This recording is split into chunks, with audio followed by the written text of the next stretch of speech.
Well, good day everyone. So we're here at Longs Park, which is a small lake up on the Ashley National Forest, kind of near Flaming Gorge, Manila, Utah, and those areas there. We're in Daggett County, Utah, for those that know the area. So I just wanted to show you this lake, and I also wanted to introduce a new toy that we have. Anyone that has these bikes absolutely loves them, it seems. So this is the 2001 TW200, and it is certainly been not neglected and not really used as well as it could be, but it is a really good bike. So we bought it pretty much as you see it here. There's a little bit of things that we've done to it, but for the most part we haven't really touched it very much. It was a totally stock TW, and this TW has been just, I mean, from day one has been perfect. So it was neglected, and the plastics have been painted white for some weird reason, white over white for some weird reason, and we might one of these days strip them down and actually try to make them look back to the original again, but for the most part it's been in pretty dang good shape for something this old. When we bought this, these were selling for about $3,000 to $4,000 for a 20-year-old bike, and we just happened to, in mid-June, we looked and just one of these popped up. The guy was asking $1,200. He had a bunch of people that were wanting to look at it, and I just offered him $1,550 for it, and he took it, and we went and picked it up the same day. So with these kind of things, you have to really jump on them when the deals come, so you really got to have the cash in hand. I never recommend getting a loan on a motorcycle, especially a motorcycle that you're going to use, you know, on-road and off-road, dual sporting or dirt biking. You know, pay cash for it. You'd be much better off, and you can usually get a lot better deal on a bike. So, but this thing runs fantastic. When it's cold, you pull that choke and it immediately starts with no question, and you just flip that choke in immediately after starting it, and it just purrs like a kitten. It's a really good little bike, and once it's warmed up, no choke is required. So a few things that we did on this bike, because there was a lot of stuff on it that was left something to be desired. So the rubber was good. It was actually fairly new rubber, so we left it. We double checked the tube, made sure everything was good there, checked the pressures and stuff, and that was all we did. We cleaned it from head to toe. It was really dirty and clapped out and oily and nasty, so we cleaned it really thoroughly. We went through and replaced the front hub. The speedometer didn't work, and that was because of there's a circlip inside the hub that holds the gears that run that drive, that run the cable that goes up to the speedometer. So all we did was hook that back up, and it runs like a charm now.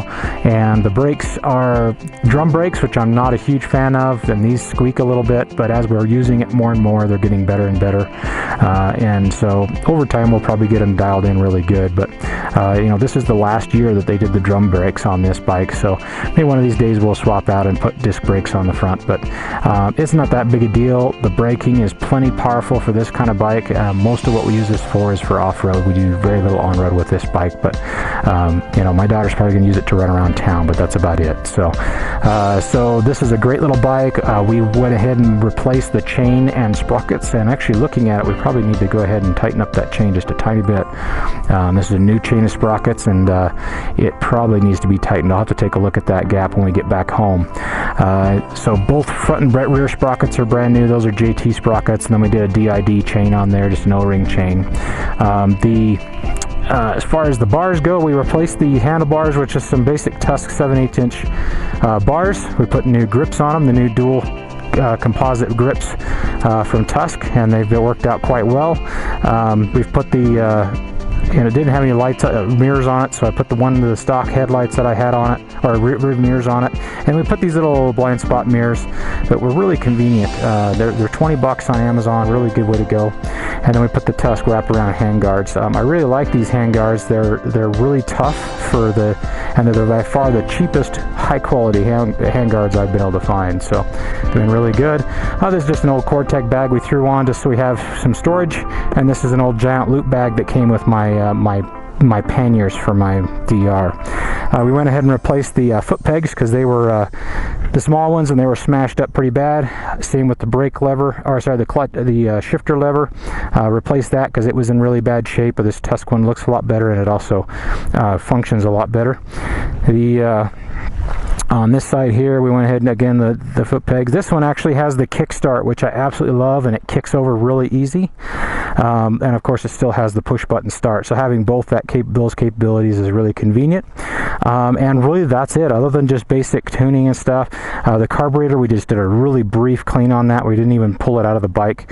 Just did a quick cleaning on it, and it doesn't really need anything. So we also put a new air filter and things like that on it. But you know, it's really good the way it is, and it functions super well. So we're really excited for this bike, and it's been a fantastic machine.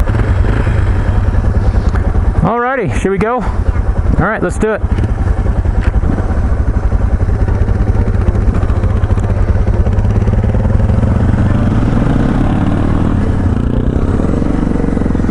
So Wyatt here, he's just turned 14 years old, and he weighs about 130 pounds or so, 120, 130. He's about 5'5". He has I think a 28-inch inseam, so that kind of gives you an idea of the size, you know, as small as you can go.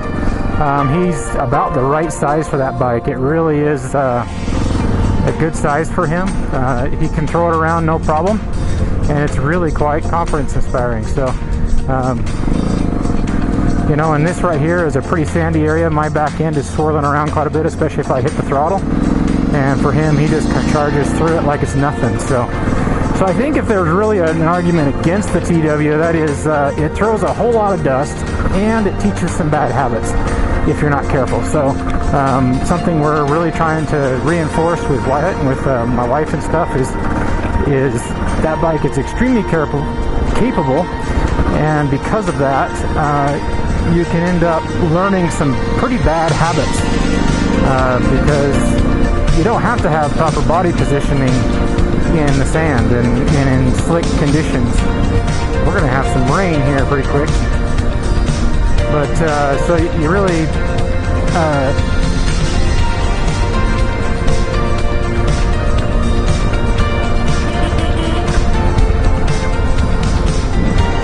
so I just signal him here to go left. So it looks like we got a little bit of a thunderstorm blowing in. I don't really want to be out in the rain. We're not prepared for it right now. So, but go ahead.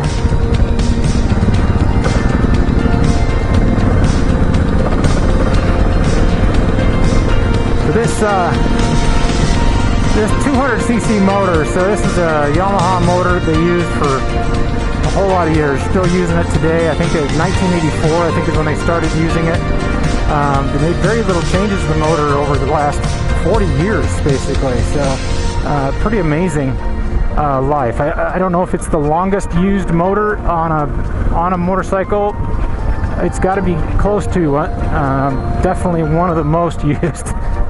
And he's actually going faster than I can go with a passenger on the DR here, but anyways, but it's super reliable. It's amazing, you know, where they still sell this bike with the same motor now as this 2001. We have the ability to get parts at an insane rate. I mean, you can get parts anywhere, and they're really reasonable. It's pretty amazing. Not that you have to get parts very much for them, because they're just built so stinking tough. You can beat the living snot out of them. This one that we got, I mean, it was beat to tar, and I only spent about $450 on the parts, and most of the parts that I got were kind of cosmetic. Functionally, it was in really quite good shape. So it's really amazing. The problems that some people have on these, my brother has had some issues with one that he bought. He paid almost twice what I did, almost $3,000 he paid for it, and it's a little newer. It's 2004 and has less miles, but it's having a hard time running, and so he's ordered a carb kit for it, and I'm thinking he'll hopefully get that fixed up. So we'll see what happens with that carb kit. I'm supposed to go over there in the next week or two and help him get that taken care of, and hopefully that fixes up that carburetor. I have heard of the carburetors on these just wearing out, and the orifices getting just too well gummed up or worn down or bored out, and so you just replace the carburetor. An OEM carburetor, you're looking at about 300 bucks.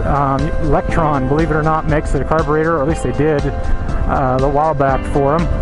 And there's a lot of different carbs you can get for it. So, and I've got a line on a new brand I'm going to try. It's a Chinese brand that are supposed to be quite good. It's called Nibbi, N-I-B-B-I. And we've actually got that ordered for the KDX200 project, and I'm hoping that'll be a good carburetor and work well. My experience with Chinese carburetors to date is you work on them and then you get them tuned up nice and they run great, and then a few weeks later you work on them some more and you get them tuned up and they run great, and then you work on them a few weeks later and they get them tuned up and they run great. And that's pretty much Chinese motorcycles as a whole. They just don't seem to hold their tune properly or something. So I've had a real problem with some. I've tested probably 30 different carburetors from China, and that was my experience.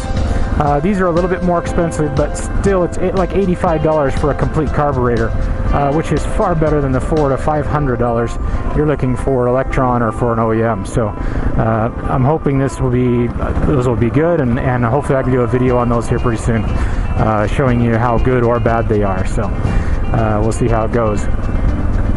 So the technique as far as riding a TW is basically the same as any other bike. You know, there's really not much changing there, but you really want to just use the same techniques. You want to learn the same techniques, and Wyatt's doing a really good job of applying those, and he's really getting to where he's become a better rider, being able to have a bike that's a little bit bigger and heavier, and you know, able to really control those. So I'm really happy with this purchase.